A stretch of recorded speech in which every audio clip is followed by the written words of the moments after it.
विजय aunty, जय जिनेन्द्र। जय जिनेन्द्र दीदी, प्रणाम। विजय आंटी, आप मंगलाचरण शुरू करवाएं। आज तो अंकल आएंगे नहीं। क्या करेंगे आज दीदी अपन? आप जैसे संडे को करवाते हो वैसे ही करवाओ। तो गुणस्थानी पढ़ लेंगे, है ना। तो नरेंद्र भाई साहब वगैरह होंगे तो कोई समझाने वाला भी चाहिए ना, है ना। हाँ, अभी ज्वाइन नहीं हुए है ना दीदी लोग? अभी तो कोई नहीं हुआ है अभी। हाँ, तो थोड़ा सा रुक जाते हैं ना, थोड़ा सा रुकते है ना, 5 मिनट और वेट कर लेते।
सोनू, जय जिनेन्द्र।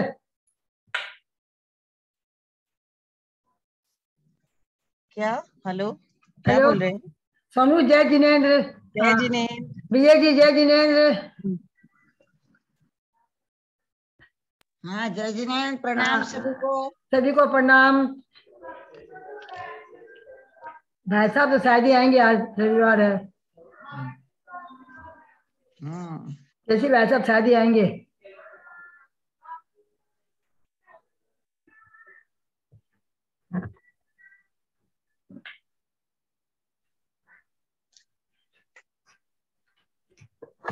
अमरावती दो, विजय भाभी, सभी बड़ों को प्रणाम, सबको सादर जय जिनेन्द्र जी। प्रणाम सभी को।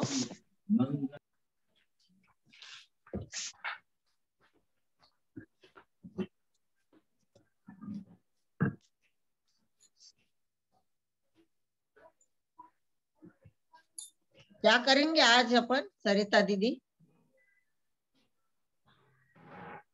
भाई साहब तो आएंगे नहीं आज। भाई साहब भी नहीं, ललिता दीदी आ जाए तो भी अच्छा है, पर अभी आए तो नहीं है शायद। हाँ, ललिता भाभी आ जाएंगे तो ललिता भाभी करवाएंगे, क्या कराने होगी। हाँ, वो कराएंगे सब अच्छे से। हाँ, और तब नहीं आते तब तो कोई ये उच्चारण कर लो भले। हाँ, पहले मंगलाचरण कर ले, है ना दीदी? हाँ, आप करिए, मंगलाचरण करिए। जी। सभी को सादर प्रणाम, सादर जय जिनेन्द्र। जय बोलिए पंच परमेष्ठी भगवान की जय। आचार्य नेमि चंद्र देव की जय। गोमट सार कर्मकांड ग्रंथ राज की जय। प्रणमीय शिरसा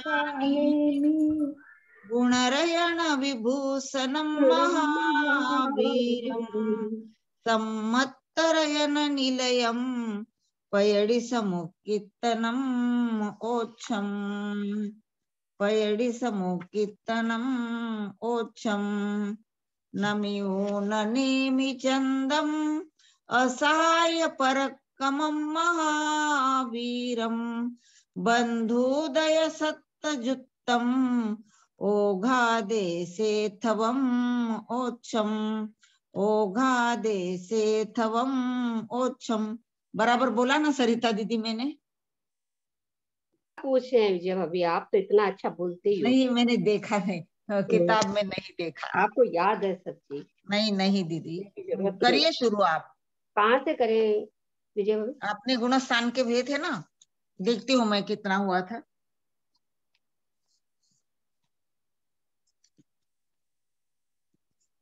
हाँ अपने ना ये 70-75 कुछ 80 तक भी हो गए थे शायद। हाँ विजया दीदी, सादर प्रणाम, सभी बड़ों को सादर प्रणाम, सभी को जय जिनेन्द्र। प्रणाम प्रणाम सुवर्णा जी, प्रणाम, जय जिनेन्द्र। जय जिनेन्द्र, जय जिनेन्द्र।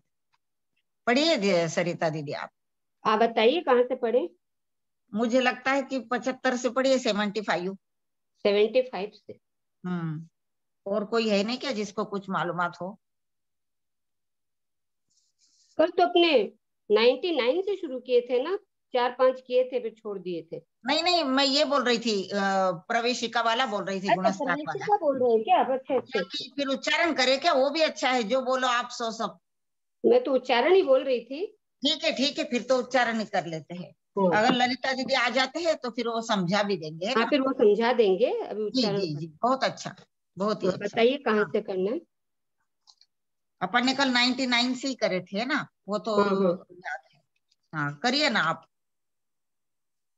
कहाँ से करूं? 105 से करूं क्या?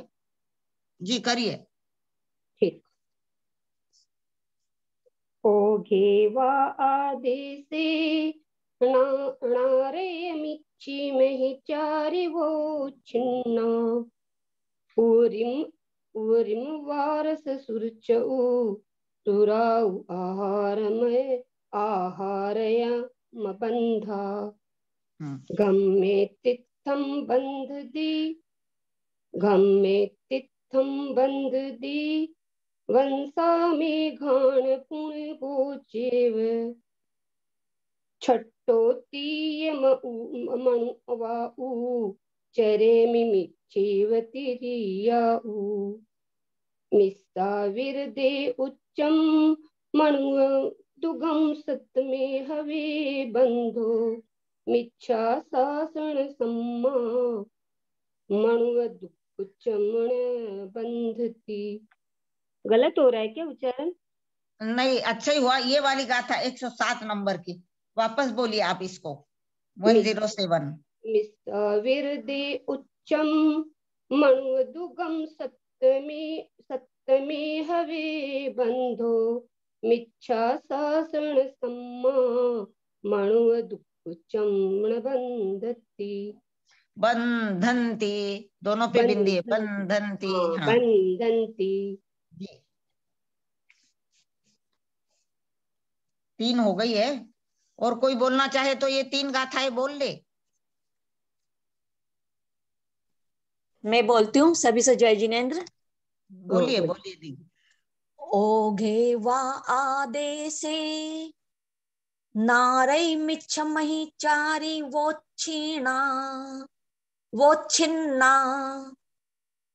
ओवरिम वारस सुरचौ सुराऊ आहारै मबंधा धम्मे ते थम बंधदी वंसा मेघान पुन्नगोचेव छट्टोत्ति यमणुवाऊ चरिमे मिच्छेव तिरियाऊ।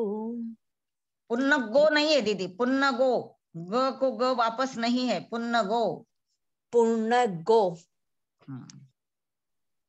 धम्मे तीर्थम बंधडी वंसा मेघान पुण्य गोचेव।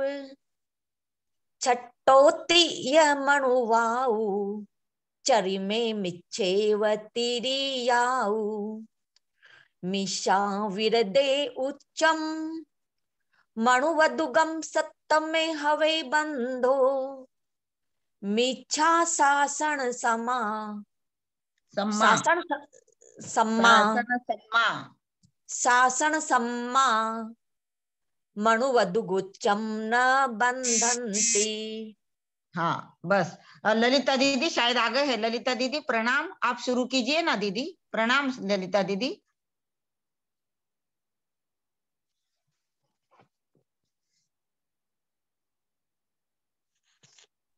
मेरे को भी 5 मिनट देरी है। जी जी जी, प्रणाम दीदी।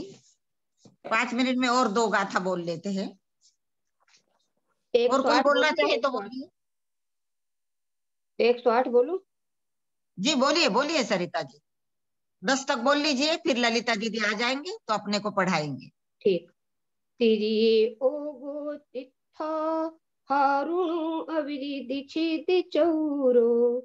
उवरिम क्षण हच उवरिम क्षण हम छिद्दि सासण सम्मे हवेणियम।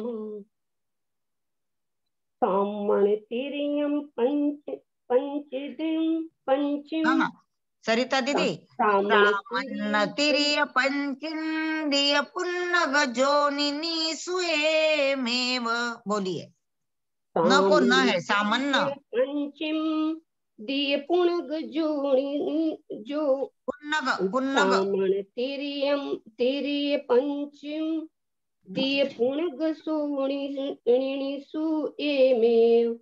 सुरनिरियाउ अपुण्य वेगु विहच्छकम वीणथि। एक और बोल लीजिए। तिरिवणरेण वरिहु तित्थाहारं च अत्ति एमेव। सामन्न पुण्य मनुष्यनिरे अपुण्येव। हाँ ये उच्चारण है ना, अपने को ललिता दी से एक बार समझना पड़ेंगे, वो मात्रा के हिसाब से वगैरह। गिनती करके करे तब। चलिए दीदी आ ही रहे होंगे।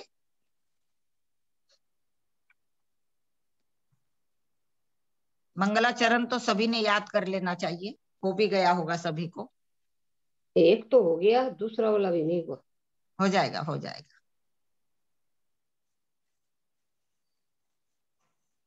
मैं बोलूं 1-2 गाथा? बोल लीजिए ललिता दीदी आ रहे जब तक। तिरिये ओगो तीथा हारुणो अविरिदे छिद्दि चौरो। उवरिम छन्हम च छिद्दि सासण सम्मे हवे नियमा। सामण तिरिय पंचेंदी य पुण जोनिषु अमेव। सुरणीयाउ अपुण्ये वेगु वियच्छकमवि नथि। तिरियेव नरे नवरिहु तित्थाहारं च अत्ति अमेव। ए है वो, एमेव। सामण पुण सामन्न पुन्न सामर्ण पुण्य मनुष्यिणी नरे अपूर्णे अपूर्णवेव। आ गए दीदी। प्रणाम ललिता दीदी, सादर प्रणाम, सादर जय जिनेन्द्र, प्रणाम सादर ललिता जी, सब बड़ों को प्रणाम, जय जिनेन्द्र। प्रणाम ललिता भाभी, सब बड़ों को प्रणाम, सबको सादर जय जिनेन्द्र। तो अब तो अपन गुणस्थान प्रवेश। प्रणाम ललिता जी। आ गए ललिता जी, गुणस्थान प्रवेश इकाई। नहीं, इसी की गाथा पढ़ाए थे ना दीदी ने, तो और अच्छा हो जाएगा। दीदी समझा रहे हैं ना, हाँ वो अच्छा हाँ हो जाएगा। ठीक है। कौन सी गाथा नंबर हो गई थी शायद 125-26। स्वाध्याय प्रतिष्ठापन वेलायाम श्रुत भक्ति काय सुगम कर्म करोम्यहम्।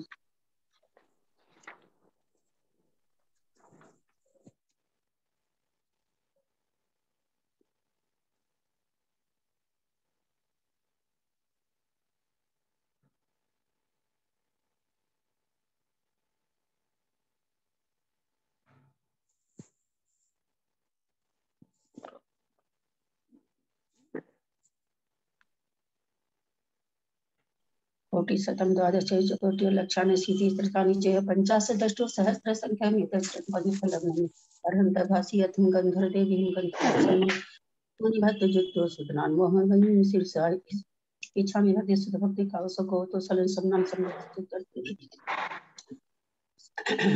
तत्कालिचो अनुवल्पनीय बहुड़े और पगले जे सुतते थुई धम कहाय निचकाल चेमी पूजनी बंदामी नमस्कार संपत्ति हो मध्यम अथ परवाणी के स्वाध्याय प्रतिष्ठापन वेलायाम आचार्य भक्ति काय सुगम कुरुबे हम।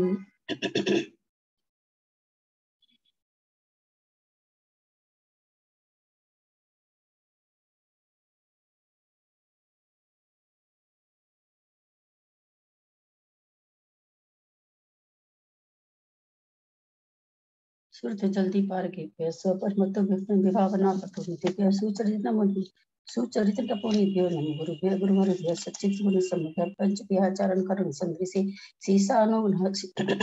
सीसानुग्रह कुशले धर्मार्य सदा वंदे गुरु भक्ति संजनी संसार सायरं घोरं चिन्नन्ति यत् कर्मं जन्मं मरणं न पावन्ति ये नित्यं व्रतमं प्रभुं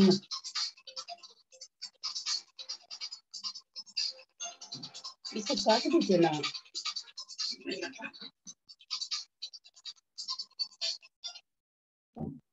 ये नित्यं व्रतम होम मंत्र होम निरतः ध्यानाग्निहोत्राकुला ध्यानाग्निहोत्र कुला सटकर्मा वीरतास्तपो धन साधु प्रिया साधव शील प्रवारण गुण प्रहणा चंद्राठते ज्योतिका मोक्ष द्वार कपाट पाटन पटा प्रणन्तु माम साधव गुरु पांतु नो नित्यं ज्ञान दर्शन नायिका चारित्राण गंभीरा मोक्ष मार्ग उपदेशका इच्छामि भक्ति आर्य भक्ति आर्य भक्ति काउ सब को तो साले चौन समनन समदन संचर चितन पंचविहाचारण आयरियानम आयरादि सुदनानो वदेशियानो वज्जायनम तिरयन गुण पालनरियानम सब साहुनाम इचकालम अज्जेमी पूजेमी बदलामी नमस्तामी दुख को कम को बोहिला सुगन समाई मन चिंतन संपत्ति हो मज्जम ओंकारं विदु संयुक्तं नित्यं ध्यायन्ति योगिनः कांदम मोक्षदम चैव ओंकाराय नमो नमः अविरल सद्गनोगा प्रक्षाल सकल भूतल मल कलंका मुनि विरूपासित सरस्वती हरति मधुरितान अज्ञानतिमिरान्धानां ज्ञानाञ्जन शलाकया चक्षुरुन्मीलितं येन तस्मै श्री गुरुवे नमः श्री परम गुरुवे नमः परम प्राचार्य गुरुभ्यो नमः सकल कलुष विध्वंसकं श्रीशां परिवर्धकं भव्यमन श्रीशां परिवर्धकं धर्म संबंधकं भव्यजीव मन प्रतिबोधकारकं पुण्य प्रकाशकं पापनाशमिदं इदं शास्त्रं गोमटसार का नामधेयं गोमटसार कर्मकांड नामधेयं अस्य मूल ग्रंथकर्ता श्री गुरु सर्वज्ञ देवास्तुत ग्रंथार श्री नेमिचंद सिद्धांत चक्रवर्ती विरिचितम् इदं शास्त्रं श्रोतारः सावधानतया शृण्वन्तु इति आदिमति जी माताजी टीका शृण्वन्तु श्रोतारः सावधानतया शृण्वन्तु मंगलम भगवान वीरो मंगलम गौतम मुनि मंगलम कुंदादो जैन धर्मोस्तु मंगलम सर्वमंगल मांगल्यम सर्वकल्याणकारकम प्रधानम सर्वधर्माणां जैनम जयतु शासनम सरस्वती नमस्तुभ्यं वरदे कामरूपिणी विद्यारंभं करिष्यामि सिद्धिर्भवति मे सदा प्रणम्य शिरसा नेमिं गुणरेण विभूषणं महावीरं सम्मत्तरेण निलयं परिसमुकीर्तनं वोचं नम्युणनेमि चन्दम् असहाय परकं महावीरं बन्धुदय सत्यजुतं मोघादेशे तवं वोचं। नेमि चंद्राचार्य की जय। पूज्य आदिमती माता जी की जय। अढ़ाई दीप में विराजमान सभी आचार्य उपाध्याय सर्व साधु के चरणों में नमोस्तु नमोस्तु नमोस्तु। सभी यारिका माता जी के चरणों में बंदामी बंदामी बंदामी। सभी चुलक के लग के चरणों में इच्छामी इच्छामी इच्छामी। सभी प्रतिमाधारी के चरणों में वंदना वंदना वंदना। ग्रुप में विराजमान अंजना जी को वंदना और भी ग्रुप में विराजमान सभी पूज्य जनों को सादर चरण स्पर्श। सभी से सादर जय जिनेन्द्र। आप लोग कर्मकांड का स्वाध्याय कर रहे हैं जो नेमिचंद सिद्धांत चक्रवर्ती के द्वारा रचित है और उसकी हिंदी टीका पूज्य आदिमती माता जी ने किया है। उसका आप लोग द्वितीय अधिकार पढ़ रहे हैं। द्वितीय अधिकार पढ़ते हुए 125 गाथा तक समझ में आ गया होगा सबको। किसी को कुछ प्रश्न है आप लोग पूछिए। क्या पूछना आप लोग को, क्या कहाँ से लेना है, क्या करना आप लोग बताएं।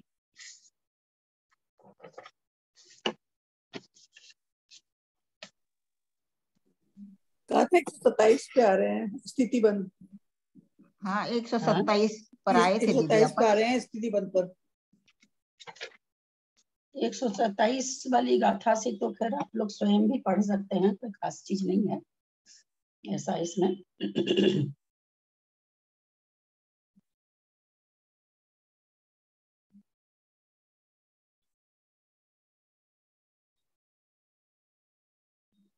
जिसका ध्रुव बंध है उसका अनादि बंध है कि नहीं। जिन प्रकृतियों, कितनी प्रकृतियों का ध्रुव बंध है? 47। वो 47 प्रकृतियां अनादि बंधी है कि नहीं? अनादि बंधन नहीं है, ध्रुव बंधन है पर अनादि बंधन नहीं है। अच्छा, ऐसा क्या? हाँ, क्योंकि वो आगे जाके जब वो अध्रुव हो जा सकती है ना, अनादि का। हाँ वो अनादि होएगी क्योंकि अनादि बंध है, अनादि काल अनादि से बंध आ है। रही है ना, इसलिए वो ध्रुव बंधी है। नहीं सोच के लेकिन दीजिए ध्रुव उत्तर। जरूरी नहीं है कि अनादि हो। 1 सेकंड में उत्तर देना आसान नहीं होता है, हम समझ रहे हैं इस चीज को। सही बात है दीदी, सही बात है। अनादि बंध है। थोड़ा चिंतन करके दीजिए, चिंतन करिए कि 47 प्रकृति कैसी है ना। हमको किताब के शब्द पर, पुस्तक का शब्द हमको नहीं याद रहेगा, लेकिन हमारे दिमाग में जो फीड हो जाएगा वो याद रहेगा। हम लोगों ने समझा था कि 47 प्रकृतियां किसको बनती है? केवल मनुष्यों को बनती है ना। ध्रुवबंधी प्रकृतियां का क्या क्या परिभाषा है? जो केवल मनुष्यों को बंधे उसे ध्रुवबंधी कहते हैं। नहीं दीदी, जो अभव्य जीवों को ज्यादा बनती है। ना ना, अभव्य। अभव्य की मुख्यता है इसमें, तो अभव्यों का होता अच्छा, है तो ध्रुव बंध। अब हम लोगों को तो ये बंद रही है, तो हम लोग अभव्य हो गए। हमको हमारे नहीं बंद रही शादी है हो क्या? जाएगा ना, कभी हम अंत लोगों आ को जाएगा हमारे तो। शादी अनादि की बात नहीं, ये हम लोगों को नहीं बंध रही है क्या? आपने बंध रही कहा है अभी कि तो। जिसको बंधेगी वो अभव्य हो जाएगा, तो हम लोग की सारी नहीं, कसाई चली गई क्या? चलिए सम्यक्त में है तो 4 का अनंतानुबंधी चली गई, 4 कसाई जब चली तक गई। बंध व्युच्युति नहीं है तब तक सबके लिए ध्रुव बंध है, जब तक उनकी बंध हाँ, तो व्युच्युति ध्रुव नहीं है। बंध है, तो ये ध्रुव बंध किसके लिए है? पंचेंद्रिय के लिए है, देव के लिए है, नारकी के लिए है, किसके लिए है? ध्रुवबंदी का हमने क्या आप लोगों को परिभाषा दी थी? ध्रुवबंदी क्यों कहा गया इसको? वो सभी एक अलग जीवों के व्यवस्था, होती है ना। सभी जीवों को, अनंत जीवों को ये 47 प्रकृति अनादि काल से ध्रुव बंध चल रहा है। किसी को सम्यक प्राप्त होगा तो हो जाएगी उसके उसके इसमें से कुछ प्रकृतियां निकल जाएगी, कुछ बंधेगी, जैसे जैसे आगे श्रेणी में जाएगा वैसे वैसे खत्म होती जाएगी। तो ध्रुव बंदी का मतलब अनादि बंद तो है ही है। जब तक वो ध्रुव बंद ध्रुव में चल रहा तब तक अनादि भी है। ध्रुव 47 प्रकृतियों को तो उन्होंने न प्रतिपक्षी कहा, न निष्प्रतिपक्षी कहा, कुछ नहीं कहा, ध्रुव बंदी है। अब ये ध्रुव बंदी जो आप लोग को मतलब थोड़ा सा दिमाग में बैठ नहीं रहा है, बैठने लायक चीज भी नहीं है इतनी आसानी से। अब भव्य को इसका ध्रुव बंद ही रहेगा, ध्रुव बंद ही रहेगा। किसको? अभव्य को। लेकिन भव्य को कालांतर में जब भी सम्यक प्राप्त कर लेगा तो उसको अध्रुव बंदी हो जाएगी। कभी बंधेगी, कभी वापस मिथ्यात्व में आएगा तो बंद हो सकता है, जो भी होगा उसकी जो भी परिणति होगी। तो अभव्य को ध्रुव बंध है नहीं, अभव्य को ध्रुव बंधी ही है ये 47 प्रकृतियां। लेकिन अनादिकाल से है उसको भी। और हमारे भी, अगर हम लोगों ने अभी तक सम्यक तो नहीं प्राप्त किया है, या अनंतानंत जीव भरे पड़े हैं, हम ही लोग थोड़ी 50 जीव हैं दुनिया में। सबके जब तक अभी तक सम्यक नहीं प्राप्त किया है, सबको ये अनादि से बंध चल रहा है और ध्रुव बंध भी चल रहा है। किसी को कुछ नहीं समझ में आ रहा है तो बीच में आप लोग प्रश्न कर सकते हैं, क्योंकि आगे आगे जाके अगर नहीं समझ में आएगा तो फिर बहुत कंफ्यूजन होगा आगे जाके। ही और जब भी का सहोदरी अंतर है, बंधन उनके ही अभव्यों के और अपने भी भव्यों के, अपने मतलब भव्य जीवों के भी ही उनके तो भव्य तो लगाने नहीं। अब ये वैसे सभी जीवों को ये क्या नाम है, सो ध्रुव बंधी है, लेकिन अभव्य को क्या, अभव्य को ध्रुव ही बंधी है, क्योंकि उसका कभी होगा नहीं। पर जब तक कोई सम्यक को नहीं प्राप्त करता तब तक सबके लिए ध्रुव बंधी है, अनादिकाल से बंध रही है। तो ये जो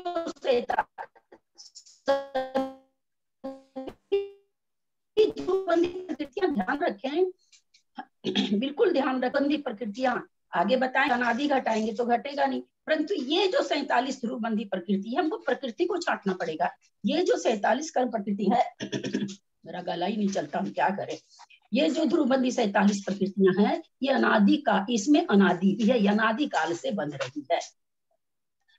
फिर इन्होंने क्या इसमें लिखा 124 नंबर की गाथा में, कि ये जो ध्रुवबंधी प्रकृतियां हैं भैया, ये अनादिकालीन भी है, लेकिन ये सादी अनादि ध्रुव अध्रुव भी होती है। कोई सम्यक को प्राप्त कर लिया, उसके अध्रुव हो गई, और फिर वो चला गया विपात में तो उसके सादी हो गई। तो उन्होंने समझा कि ऐसे तो ये ध्रुवबंधी प्रकृतियां है, लेकिन इसमें चारों तरह का बंध घटेगा। जब तक किसी को सम्यक नहीं होता है, उसको अनादि और ध्रुव बंध है। अभव्य को अनादि और ध्रुव बंध ही रहेगा, उसमें ही लग जाएगा बस। तो इसलिए हम लोग ये नहीं समझे कि ये तो अभव्य को बंधती है, हमको नहीं बंधती है, ऐसा नहीं लगाए। ध्रुव, उस दिन भी मैं समझाई कि अभव्यों को ये ध्रुव बंध अभव्यों को होता है। क्या कहना चाह रहे हैं कि भाई, अगर आप केवल सोचेंगे कि ध्रुव बंधी किसको है, जो हमेशा ही बनती रहे, तो ये अभव्यों को घटेगी और किसी को नहीं। भव्य को तो कभी ना कभी ये अध्रुव बंधी होगी ही होगी। तो वहां पर उन्होंने ये कहना चाह रहे हैं वो, कि भाई ध्रुव बंध जो होता है कि किसी प्रकृति का कभी बंध छूटे ही नहीं, तो ध्रुव बंध अभव्यों को ही होगा, छूटे ही नहीं जो कभी भी कालांतर में। हम लोगों को जब तक नहीं छूटती तब तक ध्रुव बंध है। भव्यों को, जो भी भव्य हैं, हम लोग क्या है, हम लोग नहीं जानते हैं भव्य है कि अभव्य है या छूट चुकी है, हम लोग कुछ भी नहीं जानते हैं। तो यहाँ पर यह समझाया। अब उसी में फिर उन्होंने 47 प्रकृति निकाल के 73 प्रकृति को अलग कर दिया। 73 प्रकृति के लिए उन्होंने कह दिया कि ये ध्रुव बंधी नहीं है, ये क्या है, सादी और अध्रुव है। तो इसमें 66 तो प्रतिपक्ष क्या नाम है, 73 प्रकृति में 11 प्रकृति निकाल दिया, 62 प्रकृति तो सब प्रतिपक्षी है। तो जब तक दोनों प्रकृति बंध रही है, जब तक क्या नाम है, सो अध्रुव और सादी बंध है। फिर आगे जाके एक की भी छुट्टी अगर हो जाती है, एक ही अगर बनती है, तो फिर वहां पर उसका अनादि बंध और ध्रुव बंध नहीं कहा जाएगा। जैसे मान लीजिए नीच गोत्र की बंध विच्युति किस गुण स्थान में होती है, पहले में प्रथम गुण स्थान में, प्रथम गुण स्थान में। बंध विच्युति तो मेरी बहना एकदम याद होना चाहिए, हमको बंध की विच्युति करनी है। दूसरे गुण स्थान, दूसरे में नीच गोत्र, बंध विच्युति नीच गोत्र की कहाँ है मेरी बहना, हम लोग को बंध विच्युति तो याद दूसरे तिर्यंचायु की, एक मिनट तिर्यंचायु का जब बंध विच्युति होती है दूसरे गुण स्थान में, तो उसी समय नीच गोत्र की बंध विच्युति नहीं याद है।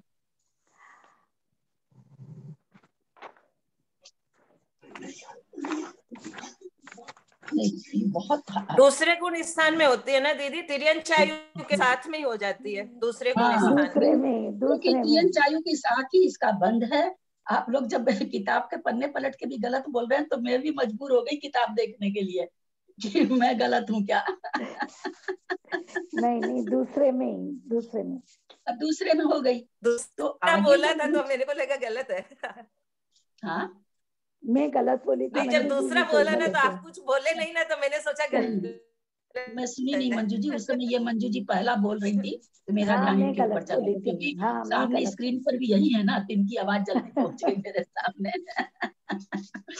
अब दूसरे मैंने गलत गुणस्थान बोला। के बाद में उच्च गोत्र का बंध हो रहा है, तो वो ध्रुव बंधी और अनादि बंध नहीं कहलाएगा, वो निरंतर बंधी हो जाएगी। जो दूसरे गुण स्थान तक सांतर बंधी थी वो अब निरंतर बंधी हो गई, उसके आगे नीच गोत्र का बंध नहीं है। तो वहां पर ये दिमाग में नहीं लगा लीजिएगा कि तीसरे गुण स्थान से उच्च गोत्र है वो अनादि बंध और ध्रुव बंध हो गया, नहीं, वो अनादि बंध ध्रुव बंध नहीं हुआ, वो निरंतर बंध हो गया उसका, अब वो निरंतर बंधी कहला रही है।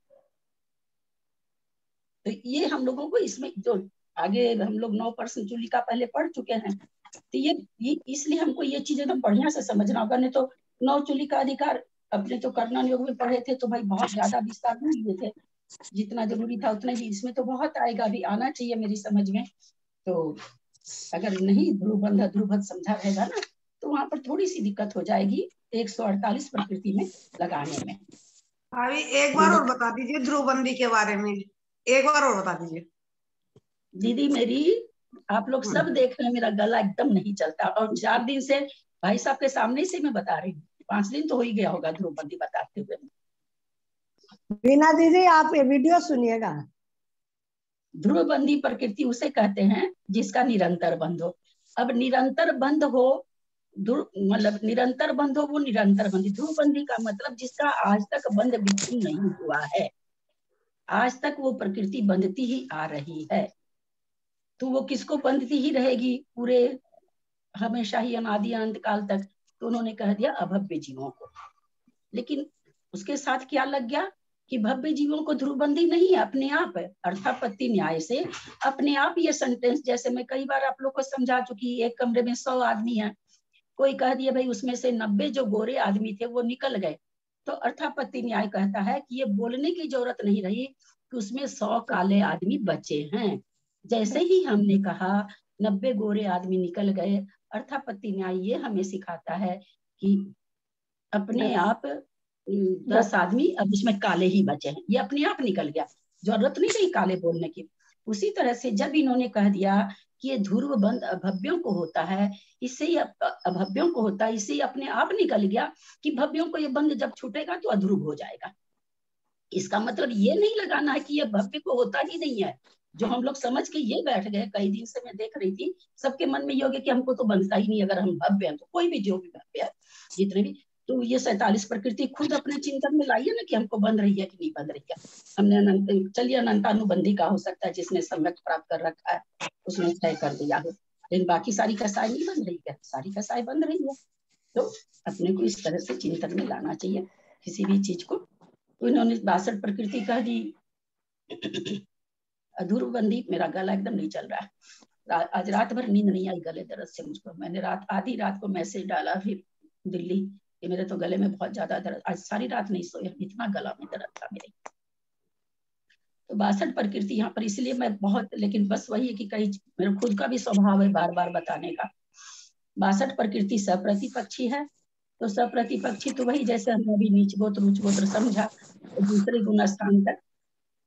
गुण स्थान तक गोत्र क्या हो जाएगा, सांतर बंदी। कभी नीच गोत्र बंधेगा जैसे, अच्छा नीच पहले गुण स्थान में हम लोग मान लेते हैं कि कोई जीव है, ठीक है, उसको कितनी गति का बंध हो सकता है। मैं ये आप लोगों का आगे का बेस ठीक कर रही हूँ। 4 गति का, चारों गति का बंद होगा। अब हमको एक चीज बताइए, जबकि मैं कल समझा चुकी हूँ इसलिए उत्तर अच्छा ही आना चाहिए। मान लीजिए किसी मिथ्या दृष्टि को नरक गति नरक आयु का बंध हो रहा है, उस समय उसको कौन से वेद का बंध होगा? नपुंसक वेद का बंध होगा, नपुंसक वेद का बंध होगा उस समय तो दर्शन वेद का बंध होगा। और मान लीजिए गोत्र कौन सा बंधेगा? नीच गोत्र बंधेगा। कोई देवगत्यानुपूर्व भी बांध रहा है उस समय, देव आयु भी बांध सकता है, लेकिन आयु को हम छोड़ देते हैं, आयु का विशेष कथन होता है। तो देव आयु देवगति के साथ में उसको कौन सा वेद बंधेगा? स्त्री या पुरुष वेद बंधेगा, या तो स्त्री या पुरुष दो में से कोई नपुंसक नहीं बंधेगा, स्त्री या पुरुष दो में से कोई बंधेगा। हाँ, और बहुत उच्च गोत्र बंधेगा। अब यहाँ पर आप लोग को हम ये समझाना चाह रहे हैं कि यहाँ पर हम लोग ऐसे नहीं समझें कि पहले गुण स्थान में 16 प्रकृति विच्छिन्न हो रही है,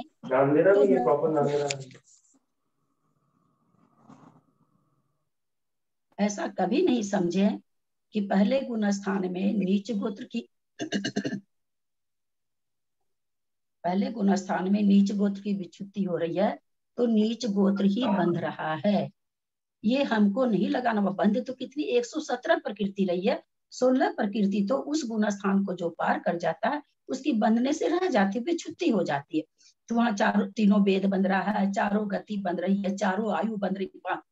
आयु के कर्ष काल में बंधेगी, चारों आयु बंध रही है। तो जो कल भी हमने समझाया था कि जैसे वो ध्रुवोदय का जब आया था तब कि मान लीजिए कोई जीव एक इंद्री जाति बांध रहा है तो उसको क्या क्या बंधेगा, ये कोई नहीं समझाएगा इस तरह से। पूरा ग्रंथ पढ़ जाइए आप, जहां भी आपको पढ़ना जा करके, अगर कोई इस तरह से समझाए तो आप बात करिएगा मेरे से। इतनी तर्कना कोई दे ही नहीं सकता। मैं तो बहुत तरह के कर्मकांड इधर में कई जगह मैंने थोड़ी थोड़ी झांकी है सबके ग्रुप में जा जाके। अगर स्थावर बंधेगा, केंद्र में तो वो सूक्ष्म स्थावर अपर्याप्त साधारण। दो आदमी नहीं बोले, दो आदमी नहीं बोले। अगर एक इंद्रिय का बंद कर रहा है तो एक इंद्रिय जाति होगा, स्थावर होगा, आतप होगा, सूक्ष्म होगा, अपर्याप्त होगा, साधारण होगा। बस इतना ही। एक इंद्रिय में तो एक इंद्रिय जाति हो गया, स्थावर हो गया, आतप हो गया, सूक्ष्म, साधारण। पहले के स्थान में तो सबको ही होगा। आपने एक इंद्रिय जाति के लिए बताया ना।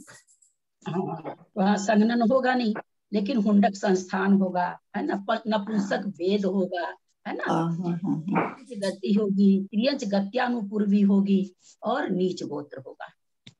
वहां पर उसको कभी भी ऊंच गोत्र। लेकिन मान लीजिए कि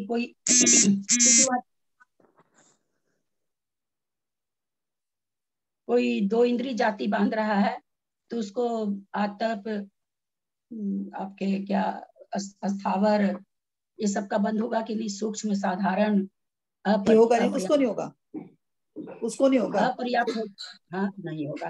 अपर्याप्त होगा कि नहीं? अपर्याप्त तो होगा, अपर्याप्त तो हो सकता होगा। नपुंसक वेद के नहीं क्या आवाज ठक के क्या आती है? वीना जी आपके वहां से आवाज आ रही, प्लीज बंद कर दीजिए वीना जी। ठक ठक ठक ठक आवाज आती है। जानते किसी एक, सचमुच में मैं ऐसे नहीं कि मैं नाराज होके बोल रही हूँ, मैं सही बोल रही हूँ कि मेरा अभी भी इतना गला में दर्द है, लेकिन मेरा मन नहीं मानता। मेरे को लगता है मेरे को जो आता है मैं लोगों में बांट तो दूं कम से कम। गला तो मेरा खत्म होना ही है, आज नहीं तो कल होना तो है ही, ये तो मेरे को साक्षात दिख रहा है। मैं चलो जब तक खींच सकते हैं बांट दूं, नहीं तो मेरे जैसी दूसरा कोई सवाल ही नहीं उठता क्लास अटेंड करने का। मेरे को कुछ सीखने थोड़ी आना है जो मैं सोचूं हाँ मरपच के क्लास को अटेंड करूँ। फिर आप लोग अगर थोड़ा ध्यान, मैं सभी क्लास के लिए करती हूँ, मैं अपनी तीनों क्लास के लिए कर रही हूँ, थोड़ा सा आप लोग चेष्टा करेंगे। नहीं तो बस वो बच्चों को इसलिए नहीं बताती हूँ, एट वंस सबसे पहले ग्रुप बंद होगा, सबसे पहले। मम्मी पढ़ाना छोड़िए, क्योंकि डॉक्टर का भी यही कहना है कि बोलना बंद करिए। तो थोड़ा सा मैं आप लोग से रिक्वेस्ट विनय पूर्वक करती, थोड़ा सा ध्यान दिया कीजिए। मेरे को बहुत तकलीफ हो रखी गले में। आज तो भी मैं, कल किसी ने बताया घी डाल के पीने के लिए, अभी जो आप लोग से कहीं मेरे को 5 मिनट दे रही है, मैं घी डाल के पी के आई हूँ। अब मेरा जी घबराने लगा। वो घी, मेरे को घी जरा कम ही पसंद है, जी घबराने लगा। लेकिन मैं शायद इससे गला चल जाए, तो मैंने वो भी अभी करके आई हूँ। मैं यहाँ ये कहना चाह रही थी कि 2 इंद्री बंध रही, किसी को 3 इंद्री बंध रही, 4 इंद्री बंध रही, 5 इंद्री बंध रही, है ना, बंध रही है। तो 5 इंद्री तक बंध रही, तो अब चिंतन कीजिए कि उसको त्रस स्थावर में कौन सा बंधना चाहिए? त्रस बंधना चाहिए, त्रस बंधना चाहिए। बस पचेंद्री जीव त्रस बंधेगा उसको। बस भाभी ज्यादा नहीं, ज्यादा विश्लेषण नहीं, और तुरंत बंद कर लीजिए। मैं सबसे रिक्वेस्ट कर रही हूँ, त्रस बंधना चाहिए। गोत्र कौन सा बंधना चाहिए? बंधे गोत्र तो ऊंच बंधेगा, नीच गोत्र बनेगा ना, तिर्यंच। मेरे प्रश्न पर बहुत अच्छी तरह से ध्यान दीजिए। मैं बहुत आप लोग का इतना बढ़िया क्लियर कर दे रही हूँ कि आगे आप लोग को बहुत आराम हो जाएगा। 2 इंद्री से लेके 5 इंद्री तक का किसी का बंध कोई भी हो रहा है, 5 इंद्री भी बांध रहे हैं, 2 इंद्री भी बांध रहे हैं, 3 इंद्री भी बांध, कुछ भी बांध रहे हैं। हमने ऑफर दिया कि 5 इंद्री तक का बंध हो रहा है, तो आपने कहा स्थावर नहीं होगा, दृश्य होगा। अब मेरा ये सवाल है, मैंने कुछ और अभी गति नहीं बोली है ना, केवल मैंने इंद्रियां बोली है, तो हाँ गोत्र कौन सा बंद होगा? दोनों ही बंद होगा, दोनों ही बन सकता उच्च और नेत्र दोनों ही होगा। दोनों ही होगा, क्योंकि वहां पर हमने अभी गति नहीं छाटी है। अगर इसमें ये कह दें कि पंचेंद्रिय के साथ मेरे त्रियंच गति त्रियंच गत्यानुपूर्वी हो रही, तब फिर अब ये समझिएगा जितनी देर बंद हो रहा है, बंद कितनी देर हो रहा है आगे की गाथा में आ रहा है कि कोई भी प्रकृति कितनी देर बंद होती है वो हम बाद में समझते हैं, लेकिन जितनी देर के लिए भी वो प्रकृति बंद हो रही है उतनी देर के लिए अगर त्रियंच गत्यानुपूर्वी बंद हो रही है तो नियम से नीच गोत्र, अगर मनुष्य गत्यानुपूर्वी हो रही है तो नीच गोत्र भी ऊंच गोत्र भी, यदि देवगत्यानुपूर्वी हो रही है तो नियम से ऊंच गोत्र। इतना समझ में आई? ये सारी व्याख्या समझ में आ गई आप लोग को बढ़िया से? तो इसीलिए 117 प्रकृति का हमेशा बंद नहीं होता है, कभी किसी प्रकृति का जैसी गति बनती रहती है वैसी। अब जैसे सुभग और दुर्भग, अब देवगत्यानुपूर्वी बंद रही है, उस समय दुर्भग बंद होना चाहिए कि सुभग होना चाहिए? सुभग। हाँ, देव तो सुंदर ही होते हैं ना, तो हमको है ना ये चीज एकदम दिमाग में, चारों ही एकदम, आयु को छोड़ दीजिए, आयु को मत, आयु तो अपकर्ष काल में अपना जब बनती है वो किसी को नहीं देखती कि क्या हो रहा है क्या नहीं। हाँ, जिस समय आयु बनती है उस अंतर्मूर्त काल में जिस आयु का बंद हो रहा है उसके अनुसार प्रकृति बंधेगी। उसके अलावा वो आयु बनते समय सारे कर्म गौण हो जाते, नाम कर्म की बाकी तो ज्ञान 47 पर ध्यान रखेगा, 47 प्रकृति तो बंध रही है, चारों गति बंधे, एक गति बंधे, नहीं बंधे, चारों आयु बंधे, कुछ नहीं लेना। जिस समय देव आयु बांध रहा उस समय भी ये 47 प्रकृति बंध रही, उस अपकर्ष काल में जिस समय मनुष्य आयु बंध रही उस अपकर्ष काल में ये 47 प्रकृति बंध रही है। ये नहीं पिंड छोड़ने वाली है, इसका तो हिसाब ही किताब नहीं लेना, ये तो मान के चलना है कि अगर हम मिथ्यात्व गुण स्थान में है, हम सम्यक दृष्टि भी हुए, वापस हम मिथ्यात्व में आ गए, तो भी ये 47 प्रकृति का हमेशा निरंतर बंद हो रहा है। बहुत सारी प्रकृतियां तो 8वें गुण स्थान में जा रही है, कोई 9वें में जा रही है, 70 की प्रकृति है इसमें, तो निरंतर बंद हो रहा है। इस 47 से तो दिमाग ही नहीं लगाना है। फिर इन्होंने नीचे की गाथा में 11 दे दी निष्प्रतिपक्षी, तो उसमें भी दिमाग नहीं लगाना। क्यों नहीं लगाना है? तीर्थंकर बंधेगी जब बंधेगी, कोई जरूरी नहीं है कि जो भी केवली के पाद मूल में चला जाए सब तीर्थंकर बांध लेता है। वो तो एक उसका प्रत्यय बताया कि तीर्थंकर प्रकृति बनने का प्रत्यय क्या, वो प्रत्यय है, जरूरी तो नहीं ना है कि प्रत्यय आने से हर आदमी उस काम को कर ही ले, तीर्थंकर प्रकृति सभी बांध ही ले, लेकिन तो वो हमेशा बनती नहीं है। आहारक दिख हमेशा बनता है, हम लोग को मालूम ही है, 4 आयु बनती नहीं है। बाकी 4 इन्होंने जी दिया, गुरु अगुरु लघु परघात श्वासो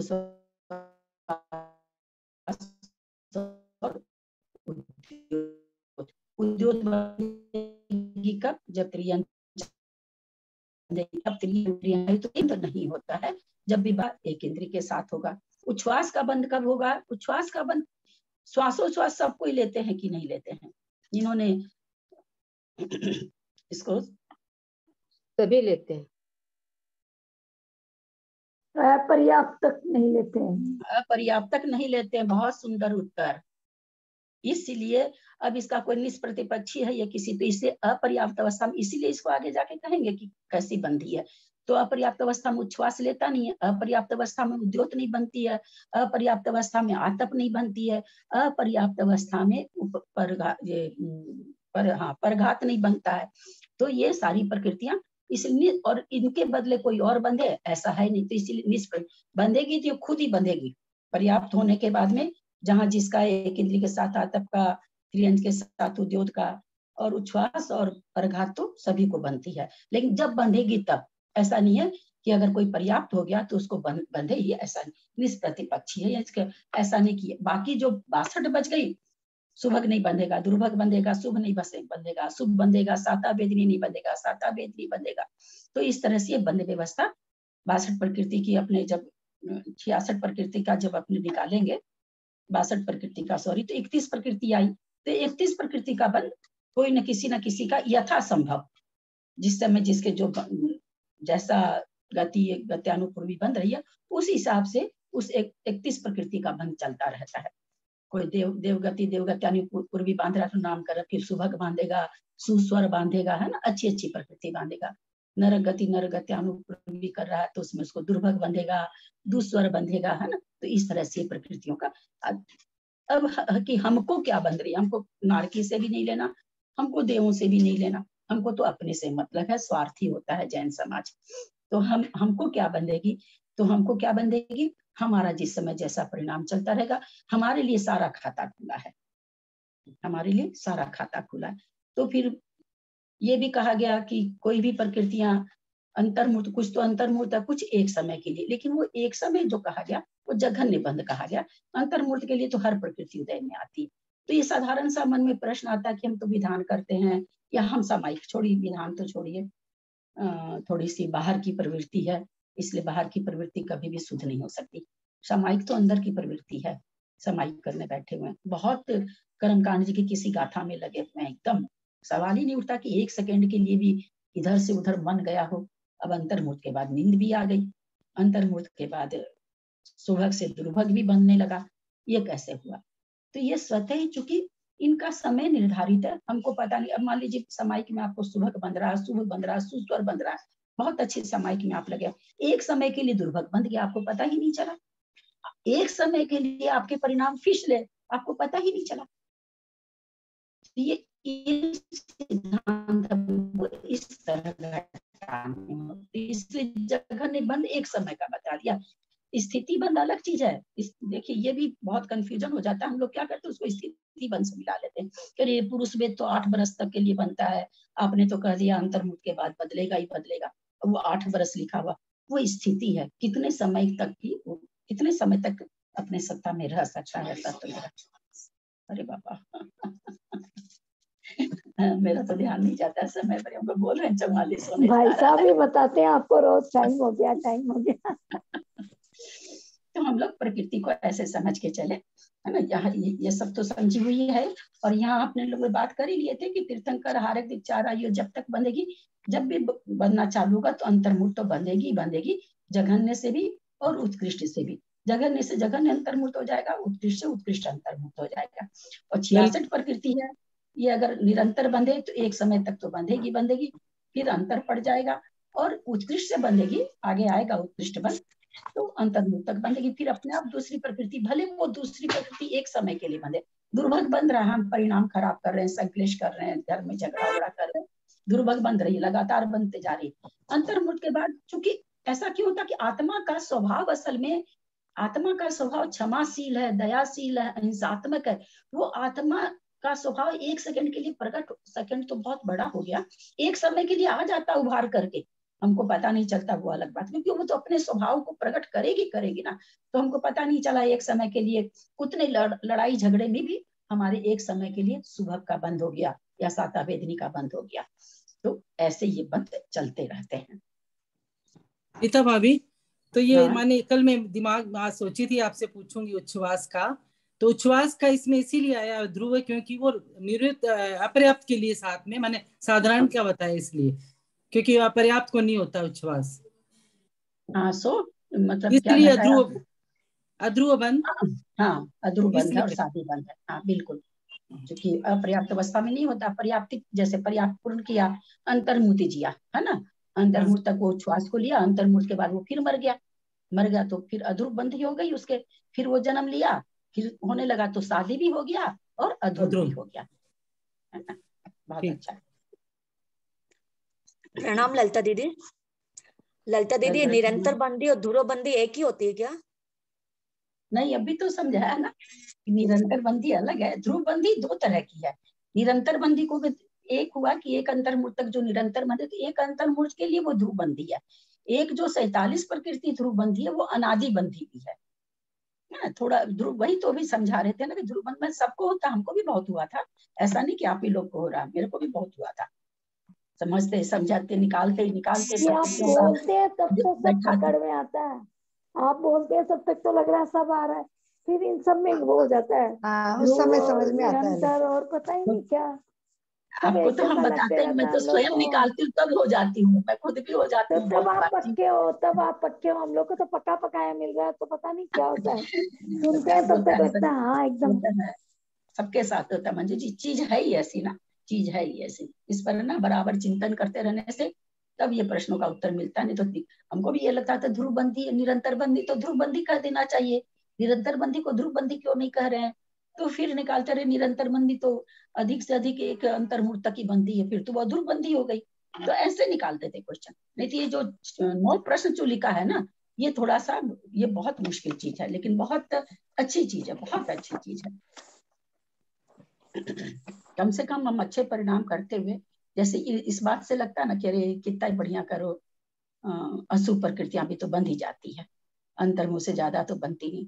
लेकिन जैसे हम लोग एक समुद्र वगैरह को छोड़ दीजिए, गंगा नदी वगैरह छोड़ दीजिए, एक लोटे में गलती से आपका, आपने नमक डाला था सब्जी में, आपका हाथ में एक दाना नमक लगा हुआ था, आपने लोटे में देखा कि पानी गर्म है कि ठंडा, उंगली डाल दी, क्या उस एक दाने के नमक से वो लोटा का पानी होगा नमकीन? तो नहीं होगा। तो हम हमारा 48 मिनट तक अच्छे भाव चलते रहे, एक समय के लिए, चूंकि वो वैसा है सिद्धांत है, एक समय के लिए आत्मा गलत उपयोग में चली गई, बंध गया दुर्भाग्य, एक समय के लिए तो बंधा। 48 मिनट तक जब हमको अच्छा उदय आएगा तो एक समय का खराब उदय भोगने में हमको पता ही नहीं चलेगा। जो उदया भावी क्षय होता है ऐसे तो होता है ना, उदया भावी क्षय, क्योंकि उनमें स्थिति अनुभाव तो पड़ा नहीं रहता है, क्योंकि हम बुद्धिपूर्वक खराब काम किए नहीं, हम तो अपने हिसाब से बुद्धिपूर्वक अच्छा ही कर रहे थे। लेकिन उसके बीच में चूंकि नियम है तो हो गया बंद, अशाता का हो गया, चाहे कुछ भी हो गया। तो वही प्रकृतियां जब उदय में आती तो हमको पता नहीं चलता, उसी को हम कह देते हैं उदया भावी क्षय, जिसका फल का उदय तो सारी प्रकृति उदय होके झरती है। आज तक तीर्थंकर को भी कोई प्रकृति बिना उदय के नहीं खीरी है, लेकिन पता नहीं चलता, क्योंकि हमारा अच्छी प्रकृतियों का इतना अनुभाग रहता है, उसमें वो एक समय के 2 समय की प्रकृति उदय में भी आई तो हमको पता नहीं चला। नहीं तो फिर तो होगा अपने मन में कि जब सब बंधती है ये वो, तो इतना क्यों दिमाग लगाना परिणामों पर, माथा पच्ची करना कि हर समय संभालो, हर समय संभालो, काय का संभालना? नहीं, बहुत फर्क है। वो अगर हम परिणाम नहीं संभालेंगे तो हम लोग, मैं अपनी बात कहती हूँ, आप लोग बुरा मत मान लीजिएगा, फिर तो 48 मिनट संकलेश चलेगा और 1 मिनट विशुद्ध आएगा, 48 मिनट संकलेश चलेगा। तभी तो 7वें नरक जाके आ गए ना, तभी ना जाके आ गए, सर्वासिद्धि नहीं है। परिणाम संभाल के रखें, और जिस समय परिणाम खराब हो उसी में अपकर्ष काल पड़ गया तो क्या करेंगे? अपकर्ष काल अपने हाथ का नहीं है, वो तो जब पड़ेगा तब पड़ेगा, उसमें बहुत सारा विवेचन है, लेस्या है, ये आपके क्रोध का है, परिणामों में आता है ना, मध्यम परिणामों में मध्यम परिणाम हम थोड़ी जानते हैं, हम मध्यम परिणाम, लेस्या का मध्यम परिणाम हमको क्या पता चलेगा, क्रोध का तो पता चल जाएगा, है ना? चलिए वो उसमें वो बाबूजी आ जाते हैं जल्दी, है ना? समाप्त कर। भाभी कभी कभी 1 सेकंड के लिए 1 मिनट में पूछना।